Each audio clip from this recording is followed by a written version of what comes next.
ایک ملک تھا جو بادلوں کے اوپر آسمان کے کنارے آباد تھا۔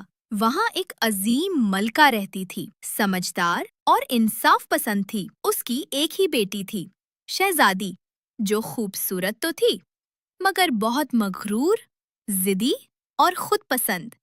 ملکہ چاہتی تھی کہ وہ شہزادی کو اپنا تاج دے، لیکن شہزادی ہر چیز کو کمتر سمجھتی تھی۔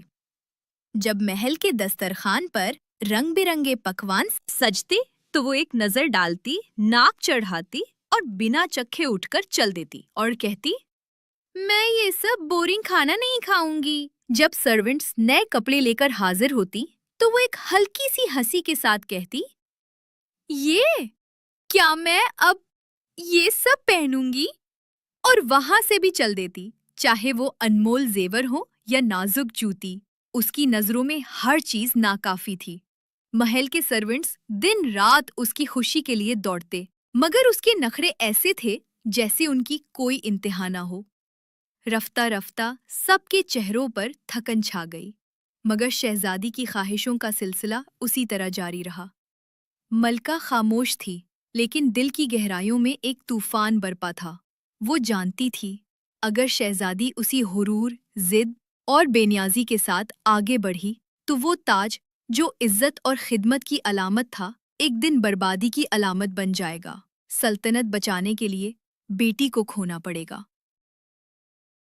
اور اسی رات چاندنی کی چادر تلے محل کی فضاؤں میں کچھ بدل گیا۔ ملکہ اپنے جادوئی تالاب کے سامنے پہنچی، اپنی آنکھیں بند کیں اور کچھ ایسا پڑھا جو برسوں سے کسی نے نہیں پڑھا تھا۔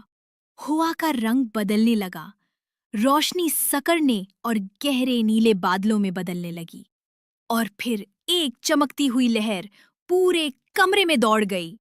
اگلے لمحے شہزادی جو اپنی خوابوں کی دنیا میں سو رہی تھی ایک انجانی روشنی میں لپٹی اور بنا کسی شور کے غائب ہو گئی۔ دوسری طرف ایک جھٹکے سے شہزادی کی آنکھ کھلی، کسی چیز کی بدبو اس کی سانسوں میں گھلنے لگی، اور جیسے ہی اس نے اپنے آپ کو سنبھالا تو احساس ہوا وہ کوڑے کے ڈھیر میں ہے۔ کہیں سے پانی کے ٹپنے کی آواز آ رہی تھی، کہیں کوئی چوہا دوڑ گیا، اور وہ خود گندگی سے لت پت حیرت میں گم بس اتنا ہی کہہ سکی، یہ کہاں ہوں میں؟ یہ کیا جگہ ہے؟ مگر کوئی جواب نہ آیا، صرف خاموشی تھی۔ جب شہزادی پری زمین پر کوڑے کے ڈھیر سے نکلی تو اس کی حالت خراب تھی، نہ سمجھ میں آ رہا تھا کہ یہ دنیا کیا ہے، نہ کوئی پہچاننے والا تھا۔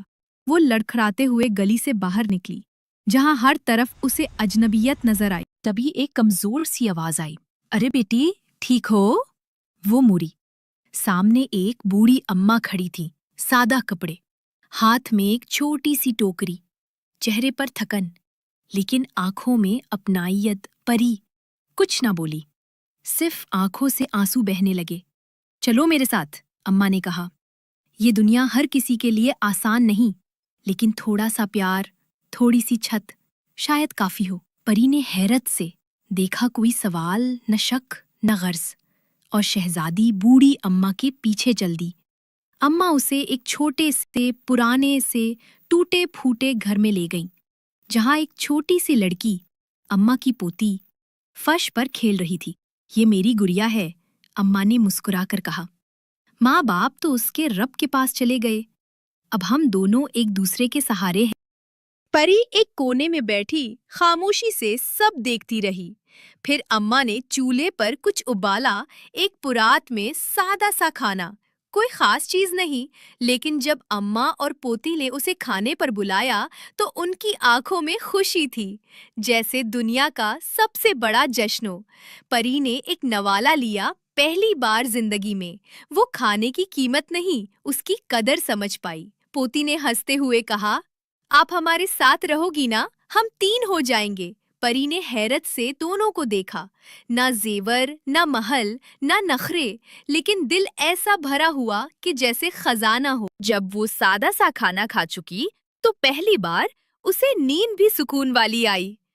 صبح ہوئی، سورج کی کرنیں ٹوٹی چھت کی درزوں سے اندر آئیں، اور پری نے آنکھیں کھولی تو دیکھا بوڑھی اماں خاموشی سے چادر اوڑھ کر دروازے سے باہر جا رہی تھی۔